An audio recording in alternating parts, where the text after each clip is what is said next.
정치톡 시작합니다. 오늘은 민주당의 위성정당이죠. 더불어시민당의 윤미향 당선자, 비례대표 당선자입니다. 전 정의기억연대 대표를 지냈던 윤미향 당선자 얘기를 할까 합니다. 정의기억연대는 위안부 할머니 피해자들을 위한 인권운동단체입니다. 30년 넘게 활동한 단체죠. 이 단체에서 수십억에 달하는 기부금 사용처가 명확하지 않다는 지적에, 이런 지적에 대해서 친일파의 모략이라고 되받아치면서도 그 기부금 사용처는 제대로 밝히지 않아서 논란이 되고 있는 일입니다. 참 이해가 되지 않는 게 요즘 문재인 정권 들어서 자주 보는 일이긴 합니다만, 여기에 민주당까지 나서서 보수 망나니들의 칼춤으로부터 윤미향을 지켜야 한다며 나섰다는 겁니다. 이른바 친일 반일 논쟁, 보수 진보 이념 갈등이 또 시작된 겁니다. 이 팩트는 간단한 겁니다. 지금 보시는 게 윤미향 당선자와 위안부 할머니인 이용수 할머니가 포옹하고 있는 장면인데요. 이용수 할머니가 지난 7일 올해 92살입니다. 대구에서 기자회견을 합니다. 위안부 할머니를 돕기 위한 기부금이 어디에 쓰이는지 모르겠다. 위안부 할머니에게는 쓰인 적이 없다. 우리는 이용만 당하고 있다. 이런 기자회견을 하면서 의혹이 불거졌습니다. 여기에 정의기억연대의 기부금 사용 내역서가 드러나면서 이게 너무 자료가 부실하고 불투명하고 허술했다는 점에서 각종 의혹이 더 부풀려진 거죠. 가령 이런 겁니다. 맥주집에서 3천만 원이 넘는 비용을 지불했다는 식으로 되어 있고요. 기부금을 받은 인원을 99명, 999명, 9,999명 이런 식으로 기재를 해놨습니다. 이거 누가 봐도 가짜로 만들었다라는 걸 짐작할 수가 있죠. 국세청도 나서서 이런 소리는 잘못됐다 이렇게 지시를 한 겁니다. 이게 사실 사건의 핵심입니다. 이 같은 의혹에 대해서 정의기억연대는 처음에는 사실 확인으로 접근을 합니다. 지난 11일 기자회견을 가졌죠. 근데 그 기자회견이 또 허술합니다. 시민단체의 회계 처리가 대부분 이래 허술한 편이었다. 그래서 횡령은 절대 아니다. 기부 수입의 절반 가까이는 피해자 지원 사업비에 쓰이는데 세부 내용까지 세세히 공표를 하라라는 건 너무 가혹하다. 앞으로는 이 회계 처리를 정확하게 하겠다 이런 식이었습니다. 또다시 의혹을 더 부풀린 셈이죠. 시민단체는 대부분 정부의 지원이나 기부금으로 운영이 됩니다. 단체 안에서든 밖에서든 돈이 어떻게 쓰였는지가 논란이 되면 언제든지 밝히면 되는 겁니다. 회계 처리가 조금 설사 부실하다 하더라도 영수증이나 자료를 통해서 분명하게 성명되면 되는 일입니다. 우리 주변에도 친목단체들이 많이 있죠.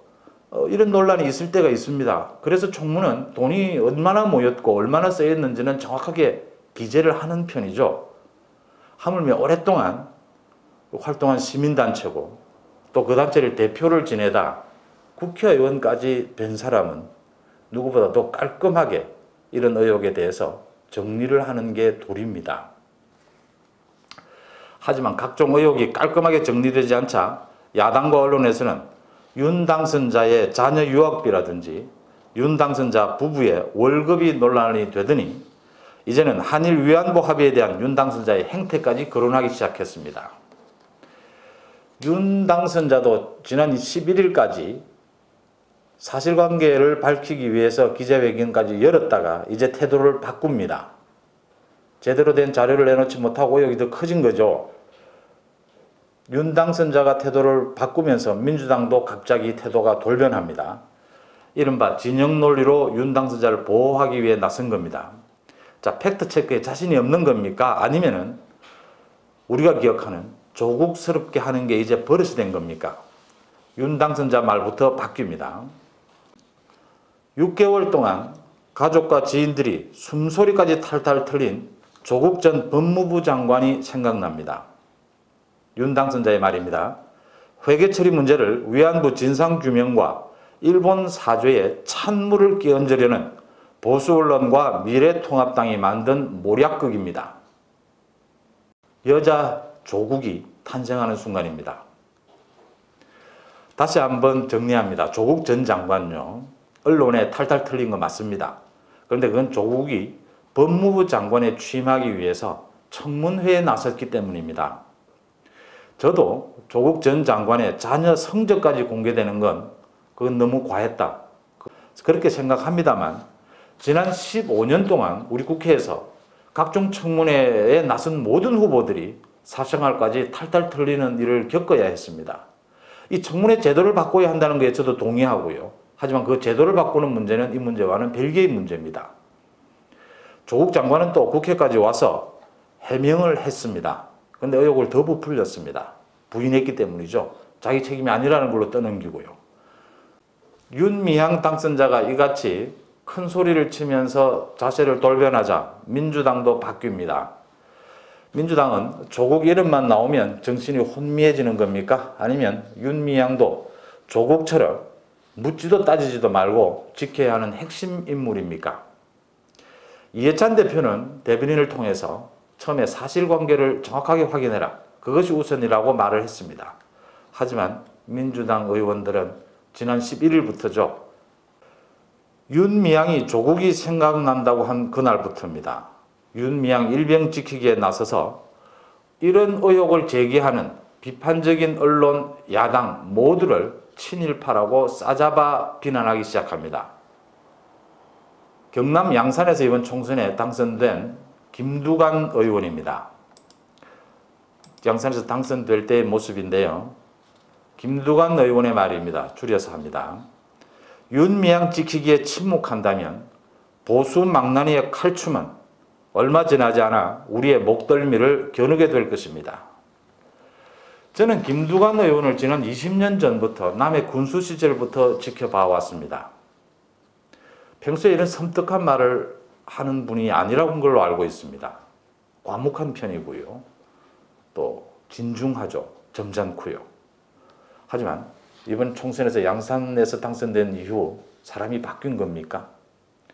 아니면 얘기가 나오는 대권을 바라보자니 이제는 극성빠들, 소위 비위를 맞춰야 한다고 판단한 겁니까? 민주당의 송영길 의원, 친일 청산을 완전하게 하지 못한 나라의 슬픈 자화상이다. 이 밖에도 많은 의원이나 친정부 언론들이 나서서 이 같은 의혹 제기는 일본의 이득이 될 뿐이라며 친일, 반일 논쟁으로 몰아갑니다. 또 인권단체를 말살하는 거라고 합니다. 기부금 정확한 사용처를 밝히라는 것이 우선입니다. 그걸 먼저 밝히면 인권의 문제라든지 인권단체의 보호의 문제라든지 친일, 반일 논쟁이 들어설 자리는 없는 겁니다. 조국 전 장관식으로 얘기를 해볼까요? 그래서 어쩌라는 겁니까? 죽창이라도 들고 일어설 겁니까? 윤미향 당선자, 위안부 할머니와 오랫동안 접촉하다 보면 갈등이 생길 수도 있고, 그래서 비난성 폭로가 나올 수도 있습니다. 많은 내부 비리가 불거지는 흔한 한 경우죠. 가족들의 사생활이 파헤쳐지는 것도 아프실 겁니다. 하지만 조국에게서 쓸데없는 것을 배워서는 안 됩니다. 어설픈 해명은 더욱 더 큰 의혹만 불러일으키고 고통만 가중됩니다. 하루빨리 깔끔하게 돈 사용처를 밝히면 되는 겁니다. 아니면 책임을 지시든지요. 김두관 의원, 다른 민주당 의원은 생략하겠습니다. 지난 조국 사태 당시 동양대 총장이었죠. 전화를 했던 여권 인사 2명이 드러났습니다. 바로 김두관 의원과 유시민 씨죠. 말 잘하는 유시민 씨는 말문이 막히니까 유튜브 기자로서 동양대 총장과 전화했다고 둘러서 말도 안 되는 변명을 했습니다.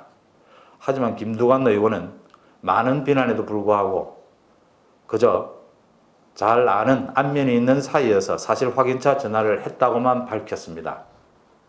제가 평소에 봐왔던 잔재주를 부리지 않는 김두관 의원님 다운 처신이다. 저는 이렇게 생각을 했습니다. 사람은 바뀌기 힘들다지만 큰 일을 하려면 바뀌기도 해야겠죠. 하지만 소위 문바, 조국바에게 아부해서 잘 될는지, 의원님에게 이번 총선에서 투표한 양산 시민들은 뭐라고 하실지. 저는 통합당 민경욱 의원이 선거 부정을 주창하고 자녀 투표 용지까지 공표했지만 정치 톡에서 방송할 가치는 없다고 생각합니다. 그것은 현재까지 드러난 증거는 선관위의 투표 용지 관리 부실이지 부정선거는 아니라고 보기 때문입니다. 많은 사람들이 이걸 상식이라고 봅니다. 마찬가지입니다. 잘못된 놈이 큰소리 치는 건 조국 하나로 족합니다. 지금 보시는 장면은 문재인 대통령이 지난해였죠. 한 위안부 할머니의 빈소를 찾은 장면입니다. 윤미향 당선자가 맞이하는 그런 모습인데요. 도둑놈이 처음에는 도둑질을 안 했다고 우기다가 좀 지나면 다른 사람들이 나쁜 의도를 갖고 도둑놈으로 몰고 있다고 큰소리를 칩니다. 그러다가 급기야 경찰, 검찰을 때려잡겠다고 나서는 게 요즘 자주 보는 장면입니다. 검찰이 윤미향 건을 조사한다고 하니 지켜볼 일입니다마는 참 우리가 한 번도 경험하기 싫은 나라로 자꾸만 다가가고 있다는 느낌입니다. 마칩니다.